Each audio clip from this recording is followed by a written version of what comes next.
Maybe tell us a little bit about your journey. How did you even get interested in stem cells, and where did the stem cell supplement come from? Okay. I mean, like probably anybody in today, the field of stem cell research, we didn't start with any background in stem cell research. In stem cells, it's just too recent. So for me, it started when I was hired in 1995 to study the mechanism of action of a plant that was distributed at the time. You may have heard of it, blue-green algae from Klamath Lake. Mm-hmm. It was a dietary supplement. The déchet had just been passed in America, and the company that was selling this product needed to have science to support the claims that they were making about this product. So the main claims were on inflammation, on immune support, and on the mind. I would say half of the consumer would report an enhancement of mental clarity, mental energy, mood elevation to the point of almost being antidepressant. So we very quickly identified phycocyanin, which is a COX-2 inhibitor, the polysaccharide with supporting very aspects of immunity, and it was a unique source of phenylethylamine, which is a well-known compound made by the brain. In chemistry, they call it the molecule of love or the molecule of joy.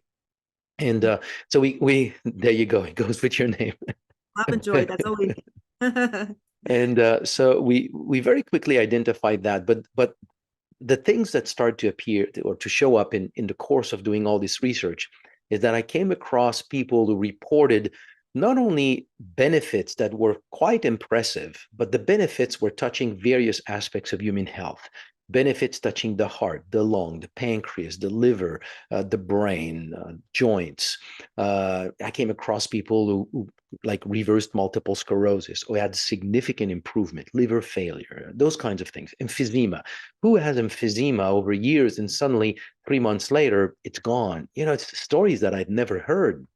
So I started to look at some of these cases. Some of these were very compelling, although, you know, they're just stories. From a scientific standpoint, they have no value. But they became altogether, all of them being, they became compelling to me. Like there was something to this product. So we did a number of studies. We got good data, but nothing that really provided a deep understanding until one day. So I'm a neuroscientist, brain research. I really know nothing about or knew nothing about stem cells. And I come across an article that the title was Turning Blood into Brain.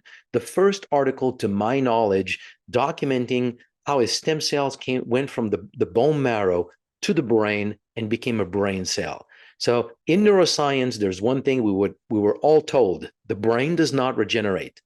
And we were all told in med class, stem cells only become blood cells. And here's a study showing that a stem cell became not only something more than a blood cell, but of all things, a brain cell.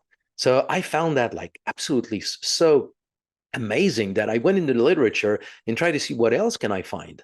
And I found another study documenting the same phenomenon in the liver and in the heart.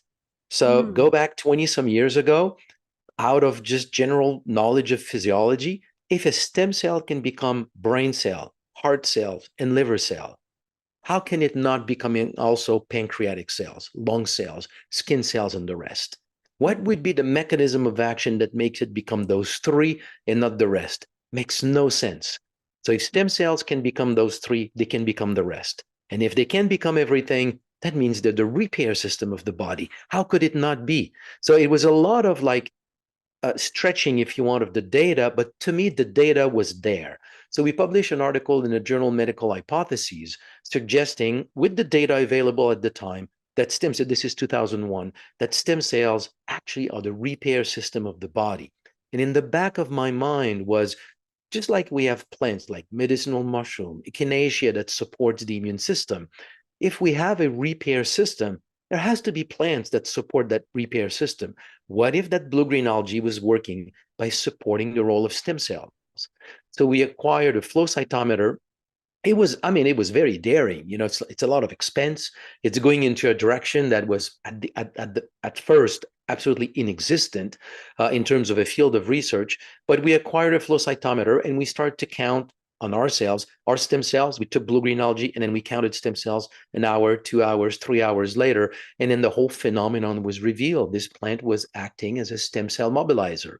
So I shifted everything I was doing into that field because at that time I just thought you know what, where the world of medicine is changing. If we can really show that we can repair anything by stimulating our repair system, we're putting an end to disease. That was my naive thought in 2001. This is the blue-green algae. Correct. But that's how it started. That's the Right. blue-green algae. That was the first Okay. one that we documented. So you had a person take it and then you counted the number of stem cells in their Correct. blood?